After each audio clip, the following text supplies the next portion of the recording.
going to do a quick review of Module 10 to prepare you to take your test this week. I thought what we would do is simply go through the answers to the study guide, and if I feel like that we need to stop and discuss anything a little bit more in depth than the study guide goes, we will do that along the way. So the study guide, of course, begins with the definitions of several terms. And I want to let you know that for your test, every single one of these vocabulary words is on the test. You don't have to memorize them word for word, but you have to be able to match them to their definition. And so I thought that I would go through just very quickly with the definition of ecology, which is the study of the interactions between living and non-living things. A population is a group of interbreeding organisms coexisting together within a community. And a community is a group of populations living and interacting in the same area. An ecosystem is an association of living organisms and their physical environment. Meanwhile, a biome is a group of ecosystems that are classified by climate and plant life. And so, within ecology, a population would be, for example, all of the mice living in a certain area. They're interacting and interbreeding with one another. In terms of community, in the area, in addition to mice, there might be fields of corn. There might be deer. There might be foxes. There may be rabbits nearby. There may be people living in houses. There may be dogs. There may be cats. All sorts of things living in the community. Remember that the ecosystem is the interaction between the things living in the area and their physical surroundings. Notice when I talked about the community, I mentioned plants because plants are living organisms. The interaction between the physical would be if there is a pond nearby or a small stream going through the area, maybe even a river. There may be a cliff with a rocky area. I guess I'm trying to think of something that we would see here in Kentucky. And then in a more broad context, we have a biome. For example, if that ecosystem is my backyard and I have a pond, there's a community of creatures and plants living in that area, a community of them, and then the population of mice. In the more broad context, living in Kentucky, we are living in a biome. And in fact, Kentucky is considered to be a deciduous rainforest, believe it or not. We get a lot of rain here in Kentucky. Several years ago, I met a man who moved from Seattle, Washington to Elizabethtown. And Seattle, Washington has a reputation for being a very rainy city. And he mentioned to me that he saw no difference between the amount of rain he got in Seattle and the amount of rain he saw here in Elizabethtown. So Kentucky is considered to be a deciduous rainforest, not a hot, balmy rainforest like you would find down in the Amazon. We don't have tropical trees. We don't have tropical weather here. Deciduous meaning trees that go through the seasons and lose their leaves. They turn colors in the fall, and then the leaves come back in the spring. So that's the kind of biome that we live in. Moving on in our vocabulary, a primary consumer is an organism that eats producers. Remember that a producer is an organism, usually a plant, that produces its own food. It is a producer. A secondary consumer is an organism that eats primary consumers, and a tertiary consumer is an organism that eats secondary consumers. Remember that an ecological pyramid is a diagram that shows the biomass of organisms at each trophic level, and we'll be looking at one of those later in this study guide. And that biomass is a measure of the total dry mass of organisms within a particular region. Transpiration is the evaporation of water from the leaves of plants, and a watershed is an ecosystem where all water runoff drains into a single body of water. So we have a lot of watersheds here in Kentucky. The greenhouse effect is the process by which certain gases, principally water vapor, carbon dioxide, and methane, trap heat that would otherwise escape the earth and radiate back out into space. Moving on from the vocabulary, we have question number 2. When fruits or vegetables are imported into the U.S. from a foreign country, they are always very closely inspected for insects, even though the vast majority of insects are not really harmful. Why is this inspection done? And remember that when we're talking about food webs and things like that, any imbalance in the system can throw things off. When Dr. Weil had you looking at different food webs, he asked you to stop and think, what would happen if such and such a creature was suddenly taken out of that food web? What would happen to the other organisms in the area? Would some of them thrive more? Would some of them die out? And so the same thing here, we're just trying to think, what would happen if we introduced an insect that didn't have any natural predators? It wasn't part of a food web already. What would happen? And so what would happen is that the balance of the ecosystem would be totally thrown off.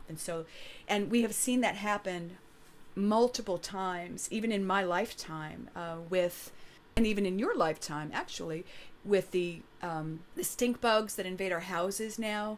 They are not native to Kentucky. There are stink bugs that are native to Kentucky. I remember dealing with them back when I was a teenager, out in my parents' garden picking green beans. You'd come across a stink bug. They never invaded my house until the last few years because it's a foreign insect that has invaded our country. Number 3, for the following abbreviated food web, list all the possible trophic levels for each organism. So before we answer this, I just want to remind you what I learned the hard way is that producers are always going to be that first trophic level. So when we look at the whale, we can see that the whale is a primary consumer when it eats the phytoplankton, and it's a secondary consumer when it eats the zooplankton, which are eating the phytoplankton also. Meanwhile, the sea turtle is a primary consumer when it is eating the phytoplankton and a secondary consumer when it is eating the zooplankton. The phytoplankton there is the producer, the first trophic level. The marin is a kind of fish that is a primary consumer when it eats phytoplankton and a secondary consumer when it eats zooplankton. The ocean perch is a secondary consumer. It wants to eat the zooplankton. The sea bass is a secondary consumer when it is eating the marin, which is eating phytoplankton, but it could also be a tertiary consumer when it is either eating the ocean perch or sometimes when it's eating the marin if the marin has been eating zooplankton that day. And then finally, the shark is a secondary consumer and a tertiary consumer. Now, one thing that you might be asked on the test is to examine a food web like this and then go ahead and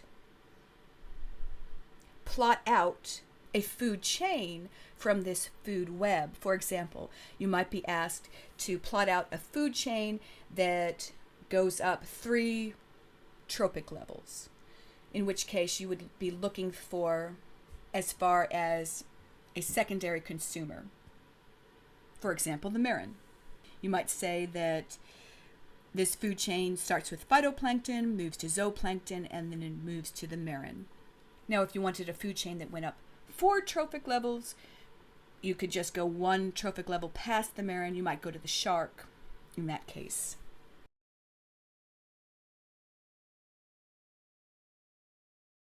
Number 4 says, consider the following ecological pyramid. Remember that on the bottom is the producer. Then we have the primary consumer, the secondary consumer, and the tertiary consumer. And question A says, which 2 trophic levels have the greatest disparity in biomass? And when you look at it, you can see a big difference between the primary consumer and the secondary consumer. That's where it's losing the most biomass. Remember that it's also losing a lot of energy when it loses biomass. B says, between which 2 trophic levels is the smallest amount of energy wasted? And that's a little bit harder to tell. It could be between secondary and tertiary consumers, or it could be producers and primary consumers. Dr. Weil says that it is between the primary consumer and the producer that you lose the least amount of biomass and thus the least amount of energy. Number 5, name the participants in the 3 new symbiotic relationships that we learned about in this module. Briefly describe the roles of each participant. And so remember that we read about the clownfish and the sea anemone, where the clownfish attracts food to the sea anemone and the sea anemone protects the clownfish. We also read about the goby and the blind shrimp, where the goby fish protects the blind shrimp and the blind shrimp provides a home for the goby. And finally, we read about the oriental sweetlips and the blue streak rasa. The sweetlips provides food that it has eaten and gotten all over its teeth, and then the rasa cleans the sweetlip's teeth. And so we have a symbiotic relationship there that we call mutualism. And number 6 asks about that. What fundamental assumption of macroevolution does mutualism seem to contradict? And I hope that you figured out it was survival of the fittest. The idea that species are always fighting for survival against one another.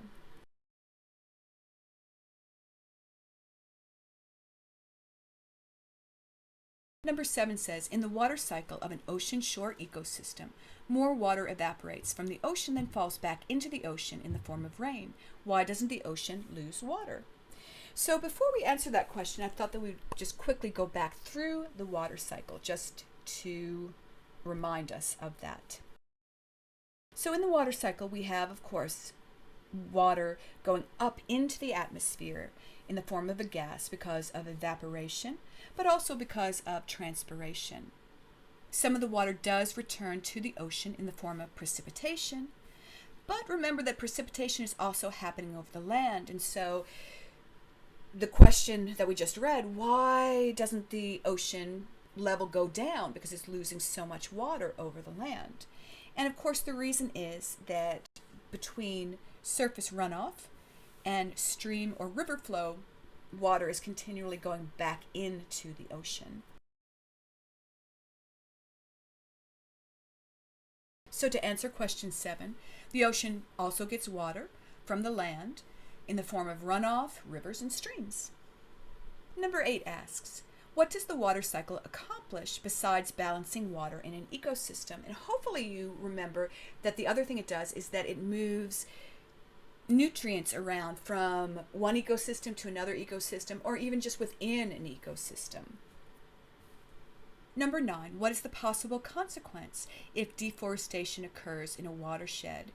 So when there's a lot of deforestation, the ground near flowing water ends up getting pushed along with the water, and so that particular ecosystem, if it isn't able to maintain the ground, if there's too much erosion, then a lot of the nutrients will end up going into other ecosystems. It'll just lose all of that. Number 10, what is the principal means by which oxygen is taken from the air, and what is the principal means by which it is restored to the air? So before we do that, I thought it would be a good idea to review the oxygen cycle and also the carbon cycle. So remember that photosynthesis is the primary way that carbon dioxide is pulled from the atmosphere, and it's also the primary way that oxygen is put into the atmosphere. Plants and algae primarily use carbon dioxide that's in the atmosphere and other chemicals to generate their own food.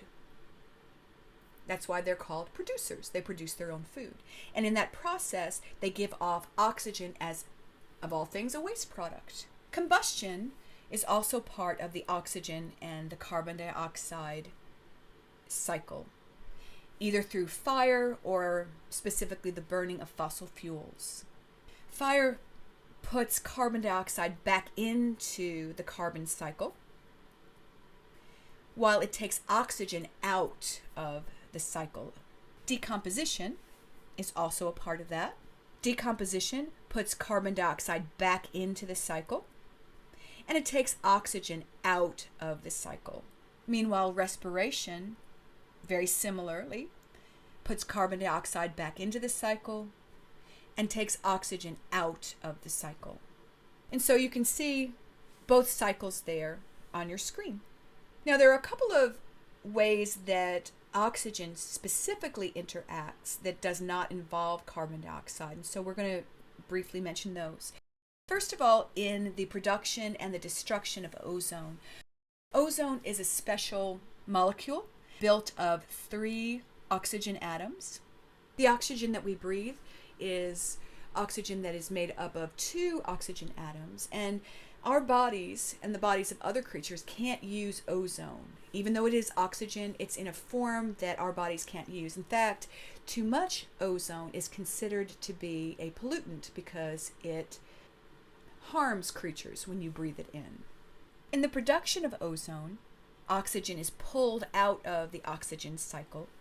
And meanwhile, in the destruction of ozone, oxygen is put back into the oxygen cycle. Now, ozone is a very important chemical to the maintenance of life on Earth.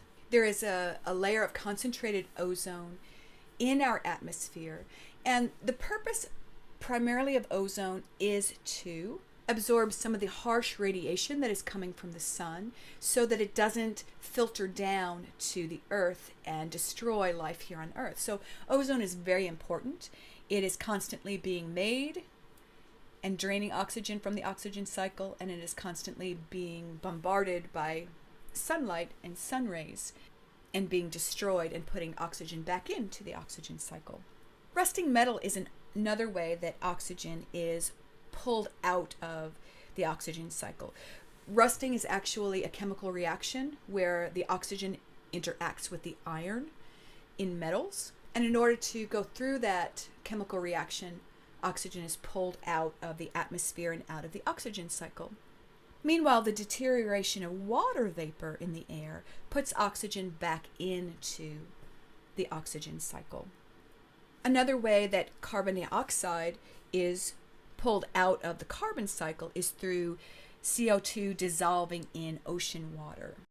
So there we have both the oxygen cycle and the carbon cycle. Make sure that you are familiar with both of them, either by studying this diagram or going back to your book and studying the diagrams in your book before you take your test.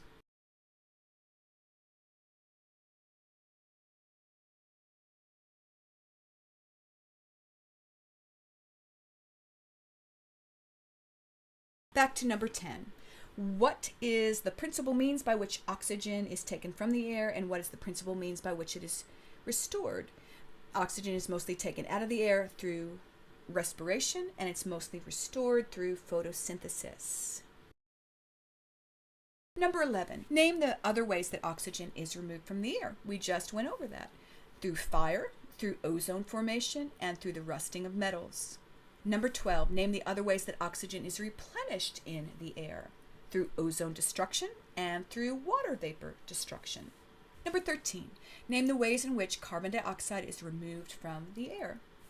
Again, we just went over this. Through photosynthesis and by dissolving into the ocean.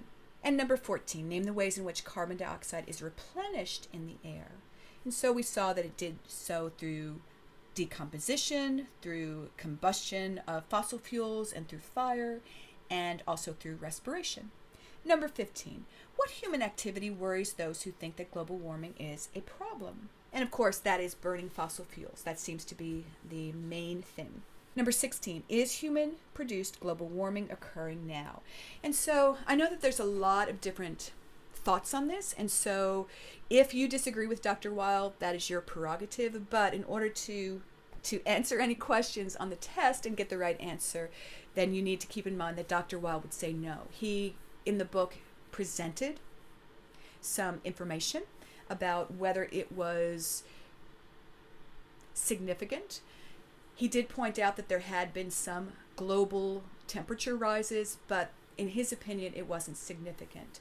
I mentioned in class that the second edition of biology is a little bit outdated. And then since about the year 2000, the temperature on Earth has actually been cooling again. And that is why a lot of ecologists and climate activists have stopped calling it global warming and started calling it climate change. So there you go. Number 17, what is nitrogen fixation and what type of organisms perform it? So before we answer that, I thought that we would just briefly go back over the nitrogen cycle. Remember that nitrogen makes up the majority of the air that we breathe in and breathe out every day. Nitrogen is one of the noble gases. When you take chemistry, you'll discuss more about the noble gases and learn more about them. The nice thing about the noble gases, and specifically nitrogen, is that they aren't very reactive. And that's good for us because when we breathe it in, we don't want chemical reactions going on inside of our lungs and burning our lungs. And so nitrogen is very non-reactive. It goes in with the air, it comes back out with the air, it does nothing. And so it's a wonderful, wonderful gas. Unfortunately, there are certain things that we need nitrogen for in order to have healthy bodies. And so the nitrogen in the air, even though we breathe it in and out every day, we aren't able to use it for these processes that we need to use it for. And so it is through the action of what we call nitrogen fixing bacteria that we are able to use nitrogen in the way that our body needs to use it. Nitrogen fixing bacteria usually hang around the roots of plants. And so the very first organisms that are able to use the nitrogen that they fix in the forms that they fix in nitrates and nitrites are plants. Consumers eat the plants, and consumers through their waste, specifically through urine, put nitrogen back into the environment. Eventually, when consumers die, they also put nitrogen back into the environment when they decay. Because this is a cycle, there is a way for nitrogen to be put back into the atmosphere. If all the nitrogen were being sucked out of the atmosphere, then it would be more and more difficult for organisms to continue to breathe in a normal manner. And so there are what are called denitrifying bacteria that take nitrates and nitrites and they break them down and they put nitrogen gas back up into the atmosphere. So again, for number 17, nitrogen fixation is the process by which nitrogen gas in the air is converted into nitrogen-containing molecules that organisms can use. And remember that the primary organism using them from the bacteria, using the nitrates and the nitrites that are produced by nitrogen-fixing bacteria are plants. Yeah, so this is done by nitrogen-fixing bacteria. Number 18, what two ways does the nitrogen in organisms get put back into the environment? And we discussed that when we looked at the nitrogen cycle. That is through digestion in the form of waste, and then also through decay. When things decay, nitrogen is put back into the environment. So that is the end of the study guide for this week. Do look over your vocabulary before you take your test, as well as the oxygen and carbon cycle diagrams and the nitrogen cycle diagram in your book. And I wish you luck.